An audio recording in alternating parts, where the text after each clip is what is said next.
Driving meditation. In Vietnam 40 years ago, I was the first monk to ride a bicycle.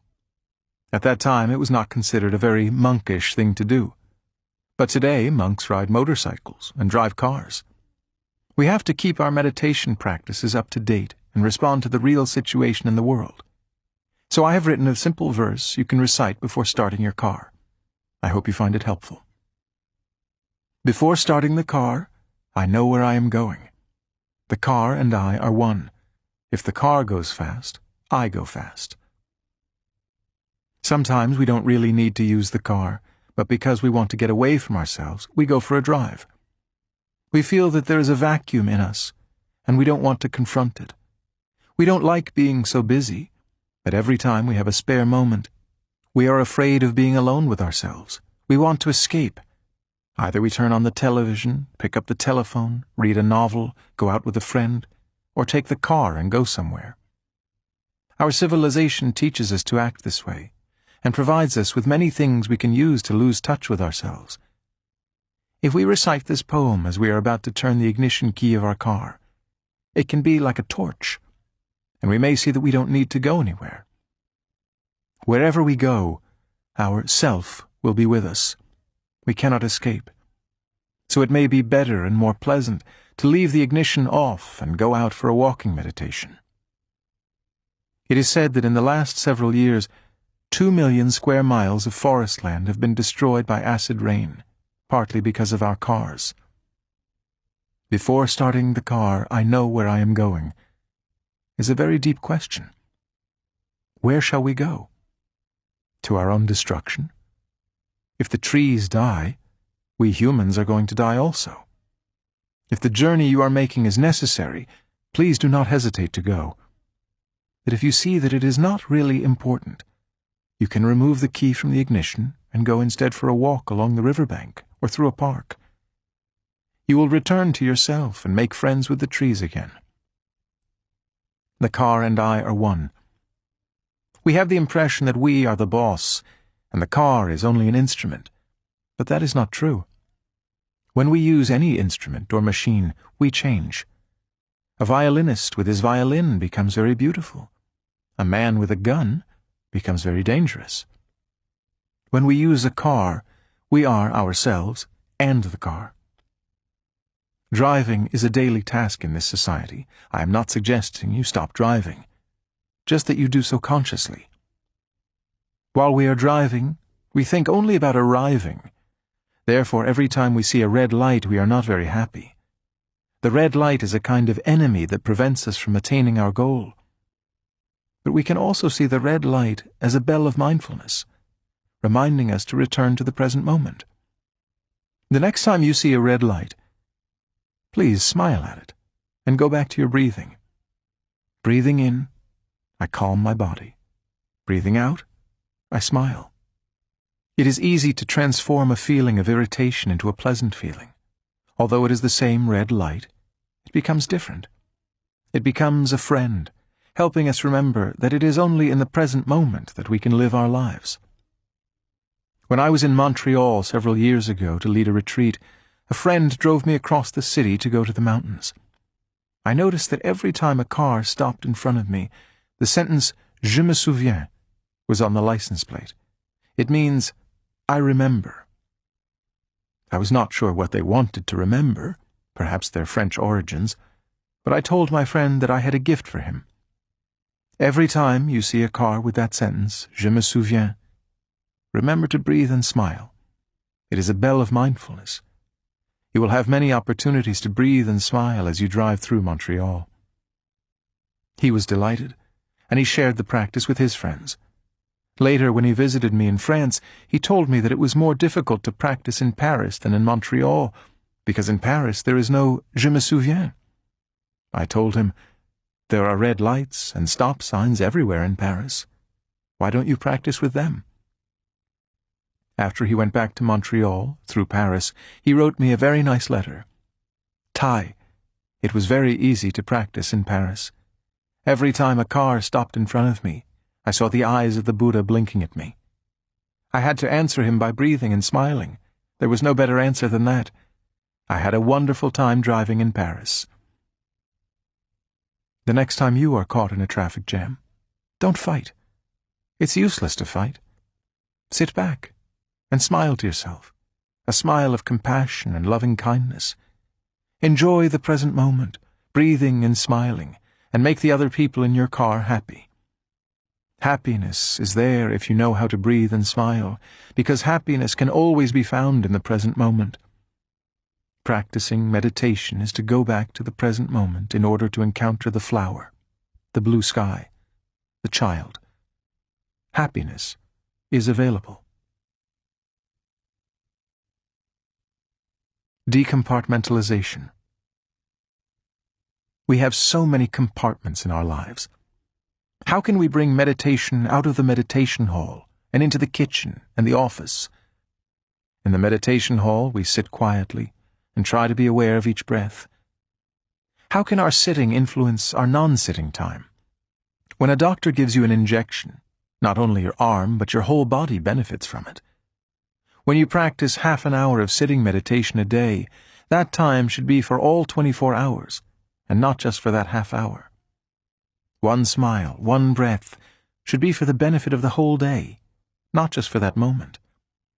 We must practice in a way that removes the barrier between practice and non-practice. When we walk in the meditation hall, we make careful steps very slowly. But when we go to the airport or the supermarket, we become quite another person. We walk very quickly, less mindfully. How can we practice mindfulness at the airport and in the supermarket? I have a friend who breathes between telephone calls, and it helps her very much. Another friend does walking meditation between business appointments, walking mindfully between buildings in downtown Denver. Passers-by smile at him, and his meetings, even with difficult persons, often turn out to be quite pleasant and very successful. We should be able to bring the practice from the meditation hall into our daily lives. We need to discuss among ourselves how to do it. Do you practice breathing between phone calls? Do you practice smiling while cutting carrots? Do you practice relaxation after hours of hard work? These are practical questions. If you know how to apply meditation to dinner time, leisure time, sleeping time, it will penetrate your daily life, and it will also have a tremendous effect on social concerns. Mindfulness can penetrate the activities of everyday life, each minute, each hour of our daily life, and not just be a description of something far away. Breathing and scything. Have you ever cut grass with a scythe? Not many people do these days. About 10 years ago, I brought a scythe home and tried to cut the grass around my cottage with it. It took more than a week before I found the best way to use it. The way you stand, the way you hold the scythe, the angle of the blade on the grass are all important.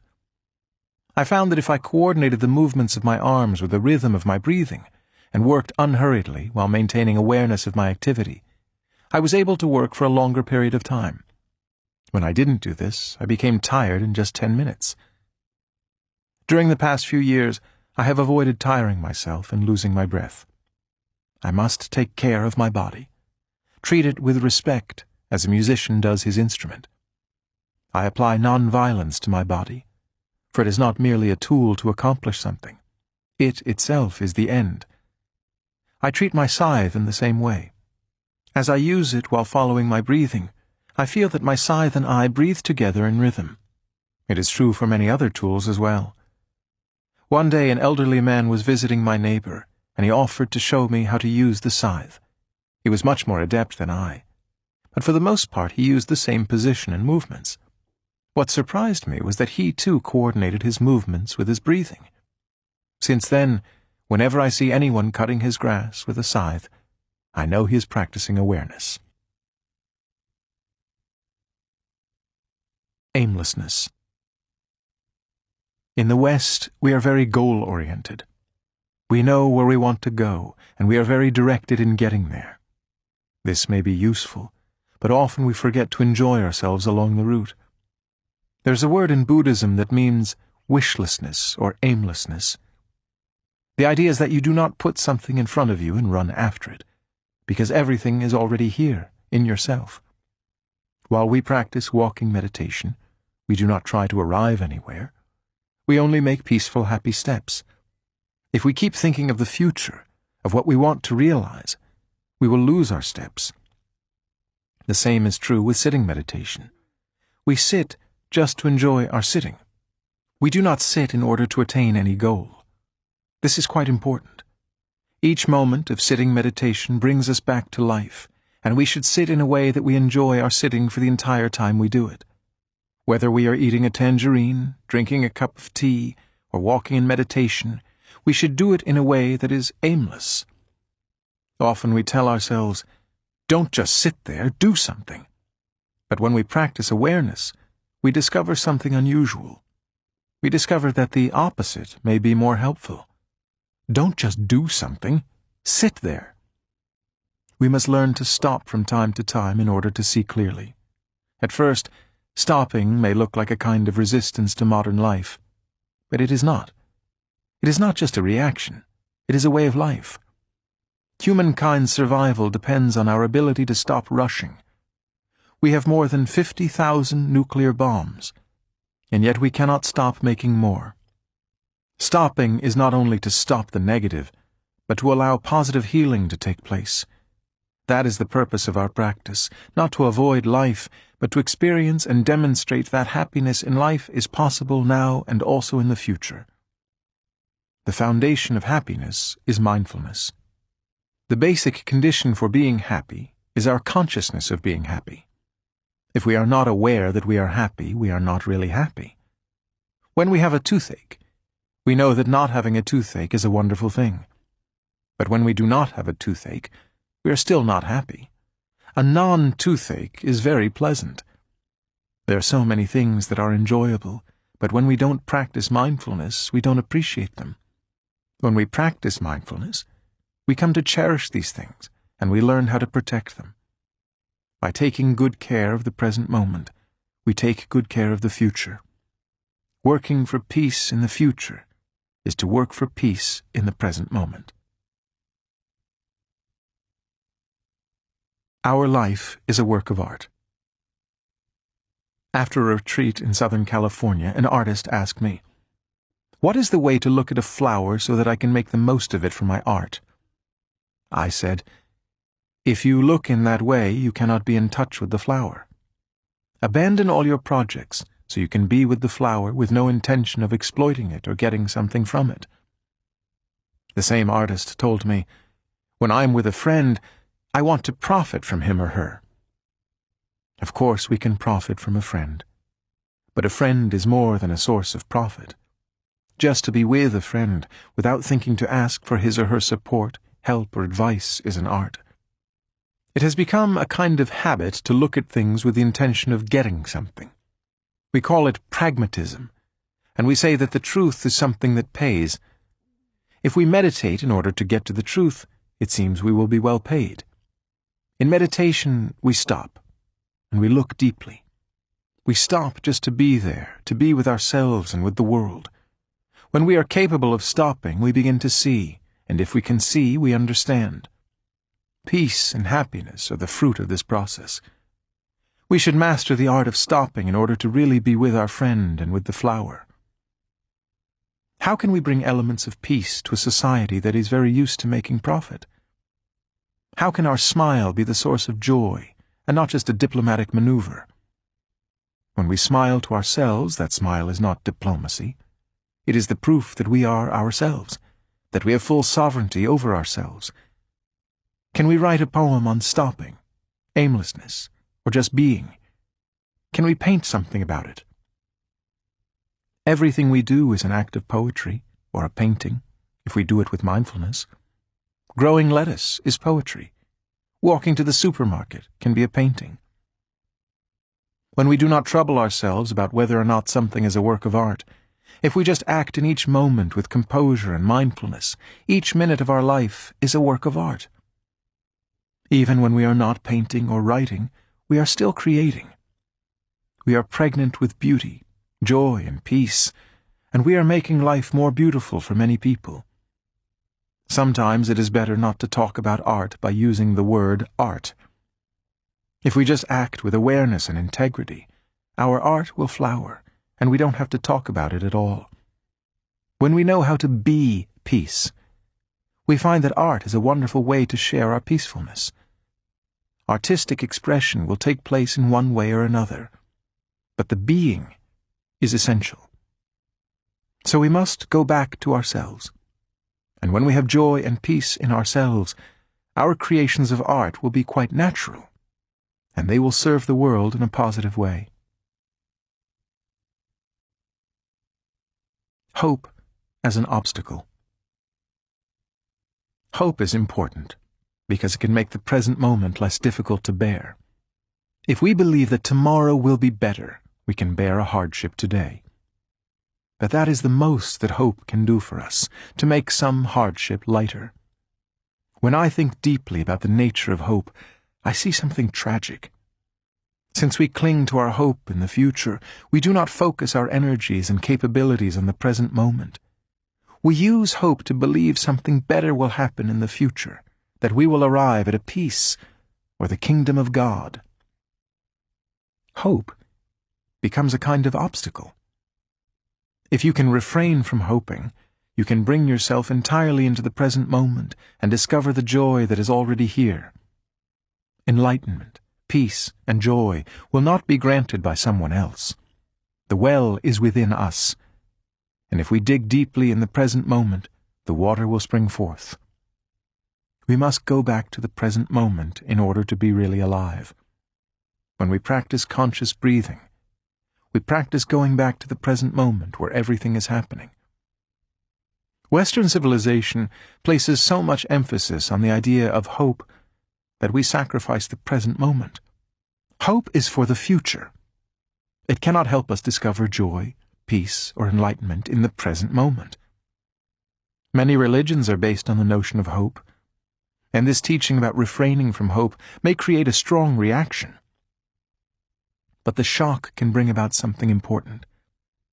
I do not mean that you should not have hope, but that hope is not enough. Hope can create an obstacle for you, and if you dwell in the energy of hope, you will not bring yourself back entirely into the present moment.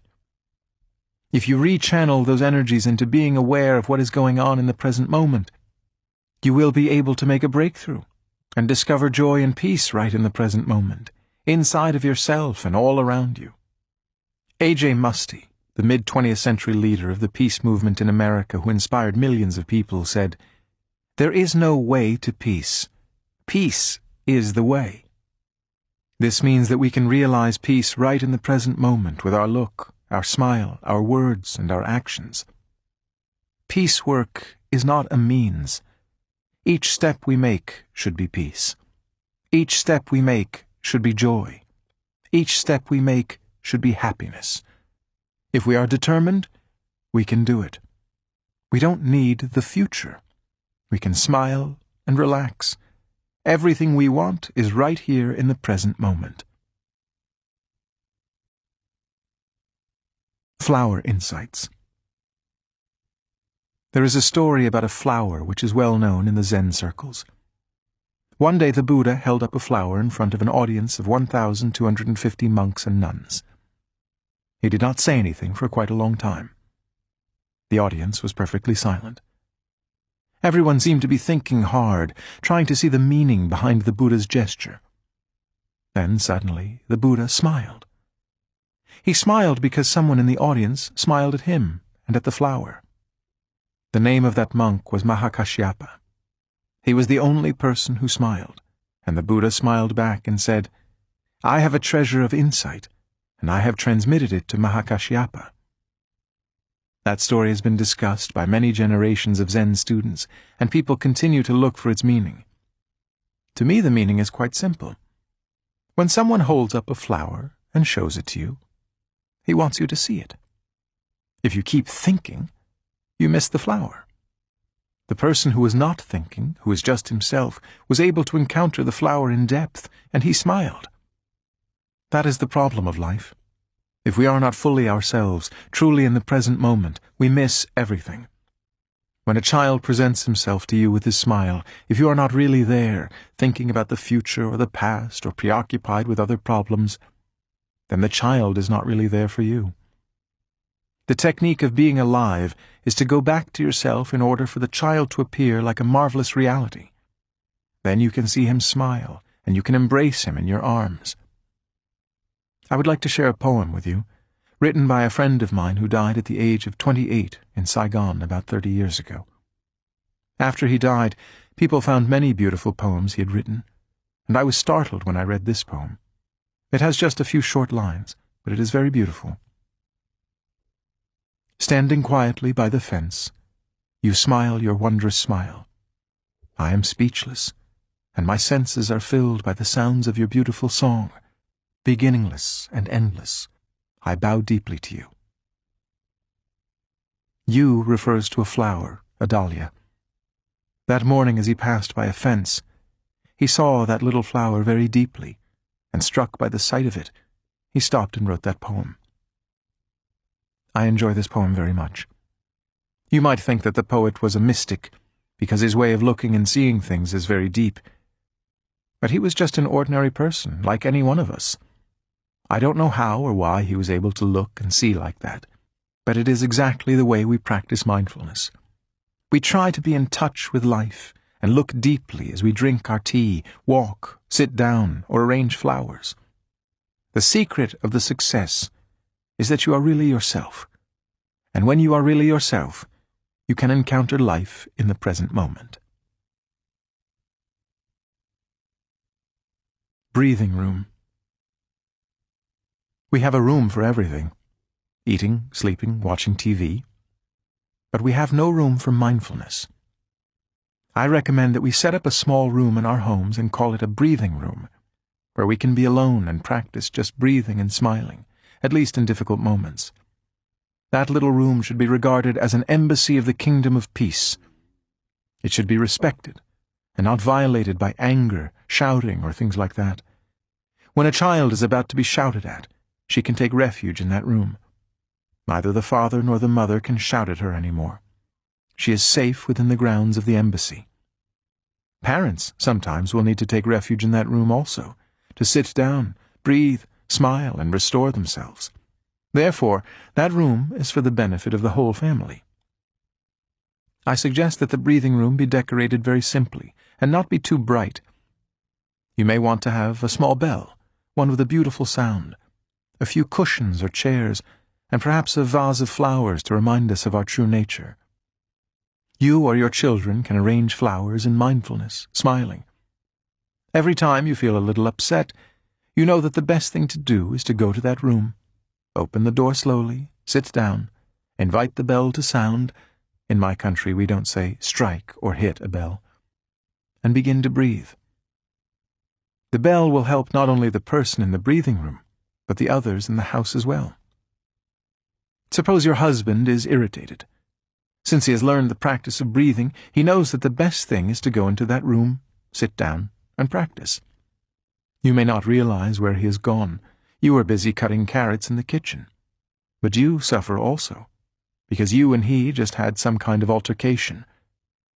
You are cutting the carrots a bit strongly, because the energy of the anger is translated into the movement. Suddenly, you hear the bell, and you know what to do. You stop cutting, and you breathe in and out. You feel better, and you may smile, thinking about your husband, who knows what to do when he gets angry. He is now sitting in the breathing room, breathing and smiling. That's wonderful. Not many people do that. Suddenly a feeling of tenderness arises, and you feel much better. After 3 breaths, you begin to cut the carrots again, but this time, quite differently. Your child, who was witnessing the scene, knew that a kind of tempest was going to break. She withdrew to her room, closed the door, and silently waited. But instead of a storm, she heard the bell, and she understood what was going on. She feels so relieved, and she wants to show her appreciation to her father. She goes slowly to the breathing room, opens the door, and quietly enters and sits down beside him to show her support. That helps him very much. He already felt ready to go out. He's able to smile now. But since his daughter is sitting there, he wants to sound the bell again for his daughter to breathe. In the kitchen, you hear the second bell, and you know that cutting carrots may not be the best thing to do now. So you put down your knife and go into the breathing room. Your husband is aware that the door is opening and you are coming in. So although he is now all right, since you are coming, he stays on for some time longer and sounds the bell for you to breathe. This is a beautiful scene. If you are very wealthy, you can buy a precious painting by Van Gogh and hang it in your living room.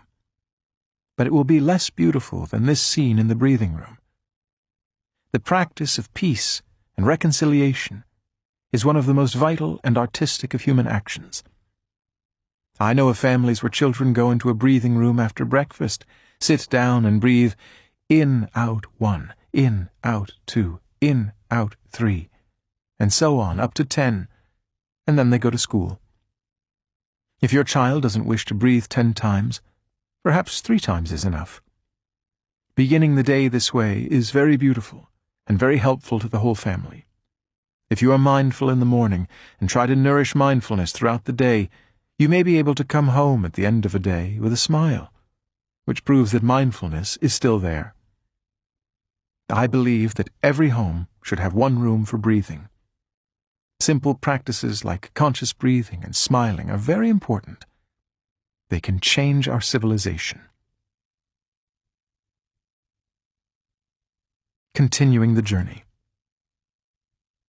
We have walked together in mindfulness, learning how to breathe and smile in full awareness, at home, at work, and throughout the day. We have discussed eating mindfully, washing the dishes, driving, answering the telephone, and even cutting the grass with a scythe. Mindfulness is the foundation of a happy life. But how can we deal with difficult emotions? What should we do when we feel anger, hatred, remorse, or sadness? There are many practices I have learned and a number I have discovered during the past 40 years for working with these kinds of mental states. Shall we continue our journey together and try some of these practices?